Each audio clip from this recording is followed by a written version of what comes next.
પ્રેરણા. ડેન, મજબૂરી પર મકસદની જીત. કોલકાતાના સંયુક્ત પરિવારમાં 1980ના નવેમ્બર મહિનામાં સાયમદેવનો જન્મ થયો. પરિવારમાં સર્વત્ર ખુશીનું વાતાવરણ છવાઈ ગયું. ડૉક્ટર પિતા પવિત્રદેવ મુખર્જી પુત્રને લાડમાં ડેન કહીને બોલાવતા, પરંતુ થોડા વર્ષમાં જ નાનકડા ડેનના મસલ્સ સંકોચાતા ગયા. પિતા ડૉક્ટર હોવાથી સારવારમાં કોઈ કસર છોડી નહોતી, પરંતુ કોઈ ઉપચાર કારગર નીવડતો નહોતો. દેશના ઘણા જાણીતા અને નિષ્ણાત ડૉક્ટરોને બતાવ્યું, પરંતુ કોઈ ફાયદો થયો નહીં. છેવટે ધીમે ધીમે સાયમદેવનો અવાજ બેસી ગયો અને બોલવાનું બંધ થઈ ગયું.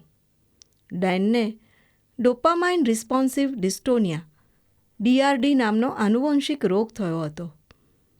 મેડિકલ સાયન્સમાં હજી એના વિશે ખાસ કોઈ જાણકારી કે સંશોધન થયું નહોતું. ડેનનો રોગ વધતો જતો હતો. સાંજ પડતા શરીરમાં અસહ્ય દર્દ થતું. 9 વર્ષની ઉંમરે પેઇન કિલર્સ લેવાનું શરૂ કર્યું, પરંતુ પેઇન કિલર એ કોઈ દવા નહોતી. શરીરની સાથે મનની પણ એટલી જ પીડા હતી, કારણ કે તે ન તો બોલી શકતો કે ન પોતાની જાતે ચાલી શકતો. પેઇન કિલર્સ લેવાથી શરીરનું દર્દ તો ઓછું થતું, પરંતુ મનની વેદનાનું શું? ડેન પોતાની ઉંમરના બાળકોને સ્કૂલે જતા અને રમતા જોતો ત્યારે પોતે વ્હીલચેરમાં બેસીને સૌને જોઈને વિચારતો કે આવા દુર્ભાગી જીવનનો શો હેતુ છે. માતા પિતા ડેનની ખૂબ સંભાળ લેતા, તેનું મનોબળ મજબૂત કરવા વાતો કરતા. તેઓ સમજાવતા કે જીવન જીવવું એ કોઈ મજબૂરી નથી, પરંતુ એક મકસદ છે. પરંતુ ડેનની સ્થિતિ દિવસે દિવસે બગડતી જતી હતી. એક સમય એવો આવ્યો કે માત્ર જમણી આંખ પર જ તેનું નિયંત્રણ હતું. ત્યારે ડેન પ્રોફેસર સ્ટીફન હોકિંગ જે સોફ્ટવેરનો ઉપયોગ કરતા હતા તે શીખ્યો. એની મદદથી એણે લખવાનું શરૂ કર્યું, જે કોમ્યુનિકેશનનો એકમાત્ર ઉપાય હતો. ડૉક્ટર પવિત્રદેવ પુત્ર સાથે ઘણો સમય વિતાવતા અને એને બાયોલોજી, ભૌતિકશાસ્ત્ર, શરીર વિજ્ઞાન વગેરે શીખવતા. ડેન કહે છે કે એના જીવનમાં એના કાકાનો રોલ ચાણક્ય સમાન હતો. તે ડેનને ગ્રીકની પૌરાણિક કથાઓ સંભળાવતા. 2 વર્ષ સુધી ડેન સોફ્ટવેરની મદદથી જુદા જુદા વિષયો પર લખતો રહ્યો.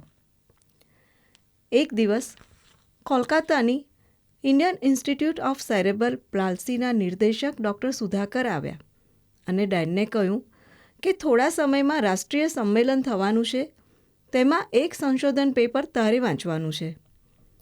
ડેને જણાવ્યું કે તે પેપર કેવી રીતે વાંચે, તે તો 10મું ધોરણ પણ પાસ નથી. પરંતુ ડૉક્ટર સુધાકરે એનામાં આત્મવિશ્વાસ જગાડ્યો. 20 વર્ષના ડેને દિવ્યાંગોના અધિકાર અને એની જવાબદારી પર એક પેપર રજૂ કર્યું. સૌએ એને તાળીઓના ગડગડાટ સાથે વધાવ્યો.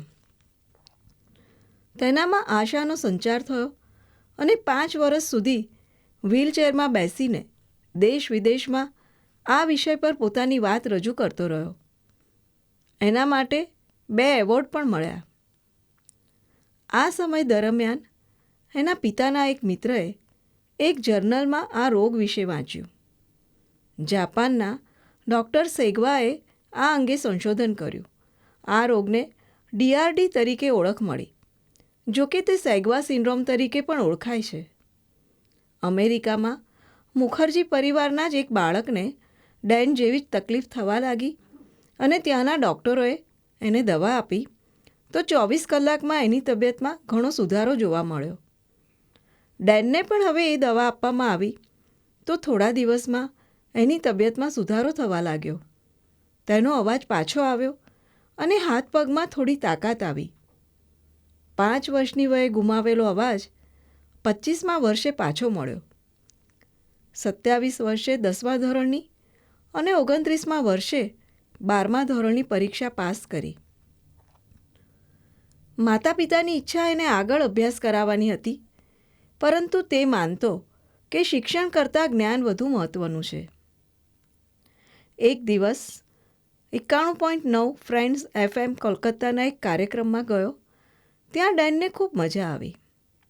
સ્ટેશન પ્રોગ્રામિંગના મુખ્ય અધિકારી જયદીપ બેનર્જીએ એનો ઇન્ટરવ્યૂ લીધો અને ડેનને 2011માં એક કાર્યક્રમ સોંપ્યો. હાલ છેરો ના બાંધુ, અર્થાત ક્યારેય હાર ન માનો બંધુ. ડેનને માઇક સામે બોલવાનો અનુભવ નહોતો, તેથી તેને હંમેશા શો પૂરો થાય ત્યારે એમ લાગતું કે એ તેનો છેલ્લો શો હશે. પરંતુ એણે 5 વર્ષમાં 820 શો કર્યા અને ડેને રેડિયો એક્સેલન્સ એવોર્ડ તથા શ્રેષ્ઠ બંગાળી રેડિયો જોકીનો એવોર્ડ મેળવ્યા. એણે પોતાના રેડિયો શોના અનુભવની વાત 52 સ્ટેપ્સમાં લખી છે અને મેમોઇઝ ઓફ ટાઈમ્સ નામનું પુસ્તક લખ્યું, જે 2016માં પ્રકાશિત થયું. અમેરિકા રહેતા રૂપમ શર્મા દિગ્દર્શિત વન લિટલ ફિંગર નામની ફિલ્મમાં 80 જેટલા દિવ્યાંગોએ કામ કર્યું છે. એ ફિલ્મમાં ડેને આરજેનો રોલ કર્યો છે. આ ફિલ્મને જુદા જુદા ફેસ્ટિવલમાં 33 એવોર્ડ મળ્યા છે. સિનસિનાટી ફિલ્મ ફેસ્ટિવલમાં ડેનને બેસ્ટ એક્ટરનો એવોર્ડ મળ્યો છે. ડેને સ્થિર નોકરી કરવાનો લક્ષ્યાંક રાખ્યો અને 14 જગ્યાએ અરજી કરી, પરંતુ તેની શારીરિક અક્ષમતાને કારણે જલ્દી નોકરી મળી નહીં. અત્યારે તે બેંગાલુરુમાં ઇનેબલ ઇન્ડિયા નામની NGOમાં નોકરી કરે છે. તે દિવ્યાંગો માટે કામ કરવા માગે છે અને DRD રોગ વિશે લોકોમાં જાગૃતિ લાવવા માગે છે. પ્રીતિ શાહ.